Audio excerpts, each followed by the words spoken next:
Hello everyone, this is Danny with Deep South Homestead. We didn't get to do the porch time today or yesterday. It's been raining like crazy. Now the wind's blowing, it's cold outside, so we decided instead I'd just come inside and sit in the recliner and just do it in the house. We're in the house, but the topic I want to talk about today is what does it take to become a successful homesteader. A lot of people over the years have asked me about homesteading, and since we've started the YouTube channel now, we get a lot of input on being a homesteader. A lot of private messages and stuff people send in.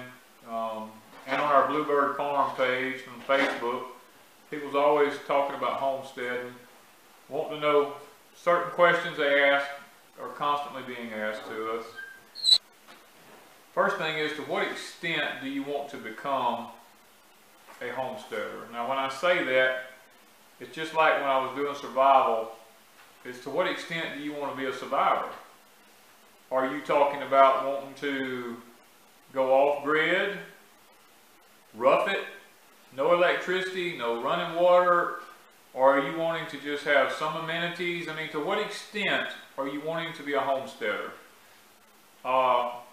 One of the first things, once you make that, let me say this, once you make your mind up to what extent of a homesteader you want to be, then you have to determine, where do I want my homestead at? And I'm going to tell you, depending on the type of homesteader you want to be, it's all about location. And in the area in which I live, our community is, let me say this, most of our community here, there's a couple that I'm not sure about, but predominantly everybody in my community is on board with homesteading. And that is a key benefit when you're looking for a place to homestead. Now I'm not trying to say that you can't homestead if you don't know the people around you or anything like that. I'm just saying it's a lot easier. Another thing is, when you get ready to purchase a homestead or to look for a homestead, is don't go deep in debt. Make sure, because if you go deep in debt and you get into this and you realize, oh my gosh, this is more than what I expected, I'm really not interested in being a homesteader, I want out of this, and you done sunk yourself deep in debt, and then you're in trouble financially. So pay attention to indebtedness, because I'm one of these kind of people that does not believe in being in debt. Now I know that in my own life, I've had periods of time where I've had to borrow money to do things. I'm not trying to say that you should not go out here and borrow money to do things. I'm just telling you, don't go outside your financial means, I guess is what I'm trying to say. So that's the kind of point I'm making. You never know what life is going to throw at you. And in that event, you don't want to be into a situation where if there's a husband and wife, that one person's income can't pay the bills. If you're in a situation where it takes both husband and wife to pay the bills, you're treading on some pretty thin ice there, because all it takes is one mishap and you can be in trouble. Another thing, after you get through finding you a location, you need to really seriously consider the covenants of where you're moving at, because covenants, codes, water supply, all these things play a vital interest in becoming a homesteader in a location. So that's one of the things I want to tell you is look at codes, covenants, water supply. You know, if you can only do community water where you're at, you know, there are places where you can't drill wells because there's people, your next door neighbor may own the water rights. Now, when you go to become a homesteader, you have to ask yourself the question based on, what am I interested in growing? What am I interested in raising as far as animals are concerned? That will determine a lot about the kind of homestead that you're looking for. Whether or not you need a water source, whether or not you need suitable land for farming, whether or not you're going to do container gardening, raised beds, row crop, whatever.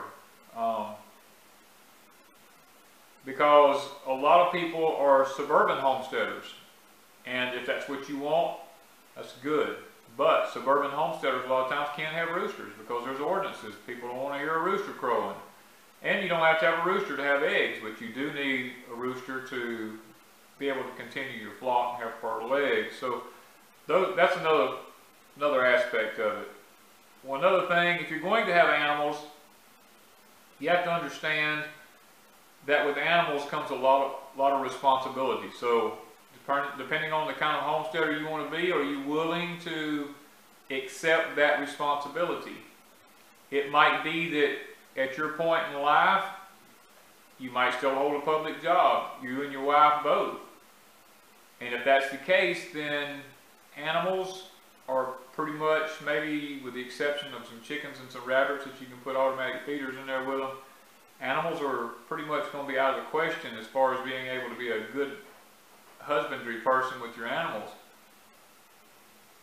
Another thing to consider if you're going to have animals is you got to have fencing. You got to have buildings because they can't stay out in the weather. They can't just run loose on everybody's property around you. You end up with angry neighbors. I mean, so these are things that you have to take into consideration when you're looking at becoming a homesteader. And if you want animals, if you've got like we have chickens and pigs, and I've had goats, rabbits, all these things. It limits you as far as if you're the kind of person that likes to take vacations and stuff like that on a regular basis. Well, unless you have some mighty good friends or some mighty good family members that live next to you that don't mind taking up the slack for you and that you really trust to take care of your animals, then vacationing and stuff like that's going to be something that you're not going to be doing much of. So that's something that you might want to take into consideration if you're going to think about raising certain types of animals. Now, if you're going to raise animals, there's a few things about it that you also have to take into consideration. You have to make your mind up, am I going to be my own butcher? Do I have what it takes to end the life of an animal that I've raised and be able to butcher it? Am I willing to learn that? Am I willing to go through the gory details to get to the benefit of having it on a plate on the table? Can I do that? Do I have the mental capacity to do that? That's another thing that you have to look at. If you're going to raise animals, you've got to also learn to become somewhat of a veterinarian, because there's going to be times when the animals are going to get sick and they're going to need some kind of attention. They're going to have an injury of some sort, and you're going to have to be able to make a quick decision about what to do, because a vet's not going to always be an option. So there are some things in that area that you're going to have to learn. You're going to have to learn to be a caretaker. You're going to have to learn to understand what's involved in meeting the needs of certain animals. Every animal has a specific need, and as a homesteader, to be a success at raising those animals and watching them reproduce and having healthy, strong animals that can make it on a homestead, you've got to learn all there is to know about that animal so that you can make a suitable caretaker. And another thing about homesteading is if you're going to have animals, you've got to have the facilities to handle them. I've told my wife since we've been married, Wanda, that she needs to understand that you can handle an animal or an animal can handle you. On my homestead, if there is an unruly animal and in some way he will not cooperate, he usually ends up in the freezer or stockyard or somewhere, because I am not going to tolerate an animal that I cannot handle, because that animal is not only dangerous to me, he's dangerous to anyone who comes on my place, and he's just always causing turmoil, and he will show other animals bad traits and bad habits, and I don't want to breed those kind of animals. So that is another thing that you have to look at. Now, you have to determine, like I mentioned in the beginning, there's one thing that I guess is really, really important is the fact of work. If you're going to have a homestead, they're not free. And it's one of them things that you're going to have to make your mind up is how much money am I willing to put into this? And how long am I going to have to work to have this? I can't have what mom and dad had or grandma and grandpa had overnight. I've got to learn to start small and build myself up. Some people homestead in backyards. Some people homestead on 1 acre, 2 acres. You know, some people homestead on 10 acres. Some people homestead on 100 acres. It all depends, like I said a while ago, on what your capacity to financially get yourself out there to become a homesteader is. Another thing about homesteading is don't throw away everything that's left over when you do a project. Kind of set yourself a place aside to store things, and you want, like I said, you want to be able to have a pile of things left over from other jobs. Like me, you'll see on a video I'm making now about heat lamps. I created heat lamps using parts from other things, and you'll see that in the video. I'm not going to go into detail about that because I'll just spoil the video for you. But a homestead that is a working homestead is not about every time you need something running to the store and buying something new. Homesteading is about using what you have to gain what you didn't have. Being able to build things out of what's available. See, these are things you want to keep, when you own a homestead, you want to keep it simple, you want to keep it cheap, you want to keep it functional, and most of all, you want to keep it where it works. Now, as for me personally, when I do a project, I like concrete, steel, you know, I like treated wood for posts and stuff like that. I want to make sure that what I do, I don't have to come back and redo. I want mine, when I build it, I want it to last. Now that's going to depend on what kind of homesteader you are. Now, homesteading also not only involves that, but it also involves, if you like gardening, it's going to involve some canning. So you're going to have to set some time aside. You're going to have to learn how to can and be safe at it, because there's rules with canning. You can't just throw something in a jar and put it on a shelf and expect it to be safe. There's rules that goes along with canning. You've got to learn these rules in order to keep your family safe, because should a SHTF situation or an unforeseen event happen, a life-changing event happen, then you're going to need to know these skills in order to be able to survive and keep your family afloat. Now, whether they be short-term or whether they be long-term, that part doesn't matter.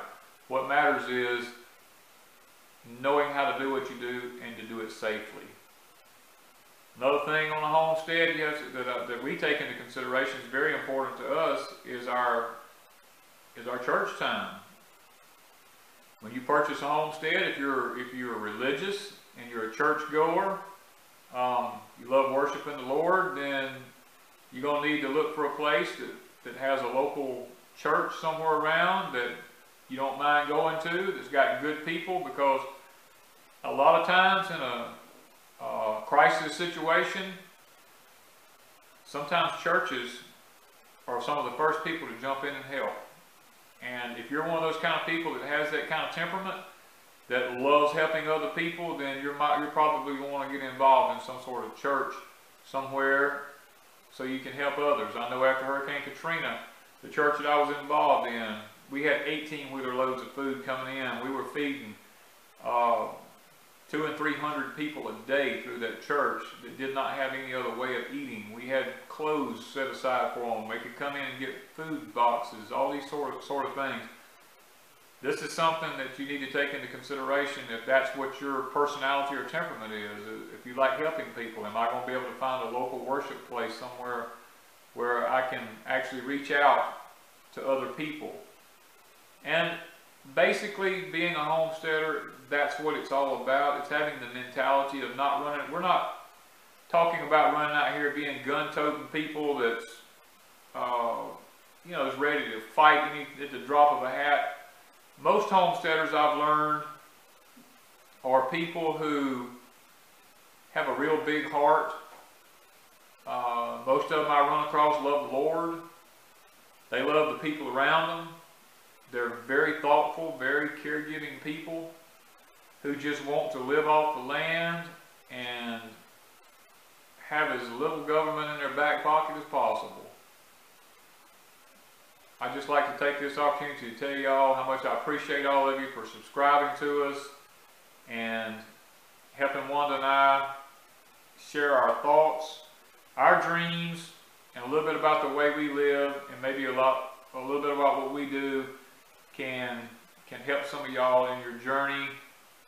I know we're an older couple, but that doesn't mean that we can't enjoy homesteading. And any of you older couples out there that want to start, hey, jump in, get after it. But mostly people of our age, what we want to do is be able to save a lot of the younger generation a lot of headaches from getting where we've gotten.